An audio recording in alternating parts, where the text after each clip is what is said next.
successive defeats at home have pushed the selectors to take a few tough calls. Yes, the manners of the defeats were such that reputed players had to be shown the door. Hello, I am Nishad Vaidya, and today we are going to talk about India's squad for the 4th test at Nagpur. With me in the studio, I have Vaidya, reporter for Cricket Country, and yes, there is no relation between us. So first things first, let us talk about the members who have been shown the door. Yuvraj Singh, Harbhajan Singh and Zaheer Khan. What are your views on that? I honestly think that the selectors have they've sensationalized the whole issue and, wielded an axe on too many a player. I can understand that someone like Zaheer Khan, because he's not performed consistently for the last 1 year, that someone like him has been dropped. But if you see someone like Yuvraj, he scored a double century and 250s in his last 5 first-class games. So, I don't think that warranted a drop. And Harbhajan Singh, I'd say, he was unlucky because he picked up 2 wickets at Mumbai and he bowled just 20 overs, and the selectors took their call on that. But then again, they were tail-enders that he picked up. So I would say that Yuvraj would probably feel the most disheartened by the selectors' axe. And the other two, I guess, they were right in doing so. But then again, to bring into perspective Yuvraj Singh's test career, every time we see him getting into the test squad at the back of good performances, but then he gets in and he gets out. He gets those 30s, 40s and he looks absolutely good. But then he does not convert them into hundreds, or even when he crosses 50, he doesn't make it count. So, in a sense, the selectors are saying that they need someone at number 6 who's going to come in and who's going to provide stability and play those big knocks.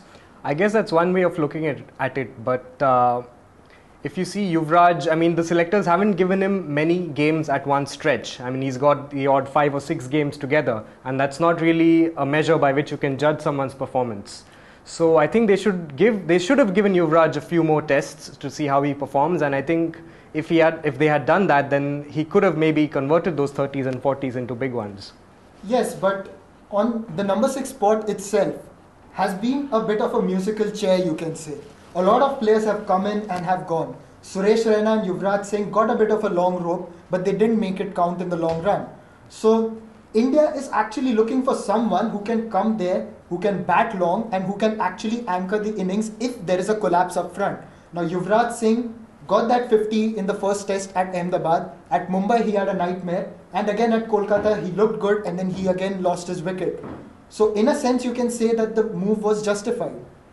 It would. If you just look at this series, then yes. But I still believe that Yuvraj should have been given at least maybe till the end of this series, or perhaps even a shot at the Australia series coming up before taking a decision like this. Okay, now let's come to Harbhajan Singh. Harbhajan Singh's selection in the test squad itself was surprising.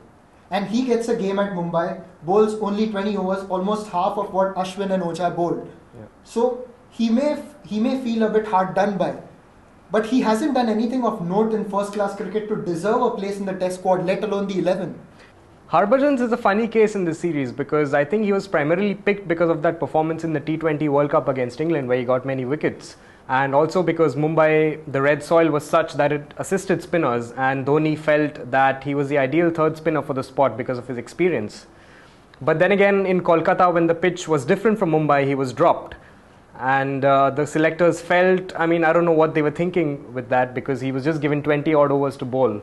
And now they've gone in with someone else. So I would say it's a bit unlucky on Harbhajan. I know he's not performed to his prime in the first class scene, but I guess it's a bit unlucky for him. Yes, we formed a judgment on Harbhajan Singh with regards to his T20 World Cup performance. Again, we failed to see that the England lineup that played that World Cup was a completely different one when compared to the one that is currently touring India.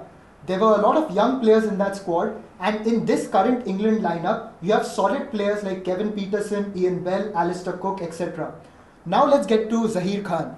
Obvious axe, I would say. I guess that's the most obvious axe, and it was coming for many days. Zaheer, after the tour of England last year, Zaheer hasn't performed to his best, and he was India's top bowler in the World Cup, in that 50-over World Cup last year. But after that, it's just gone downhill for him. So I think that was one of the easier calls that the selectors made, and I think it's good that they're giving the younger fast bowlers a go. And it isn't just his bowling but also his fielding. I mean, he's been a liability on the field. Not just fielding but also his batting. I mean, Zaheer is someone who's got a 75 odd in test match cricket, and he's averaged a poor 6 or 7 in this series and maybe 9 or 10 in the last 1 year. So I think that was coming. So he has the capability to bat, but he hasn't applied himself as well. He has. I mean, he's not showed the patience, and he's gone for rash shots. He's tried to slog the bowlers, and that's how he lost his wicket. And he's not the fastest in the field either, so it was an easy call.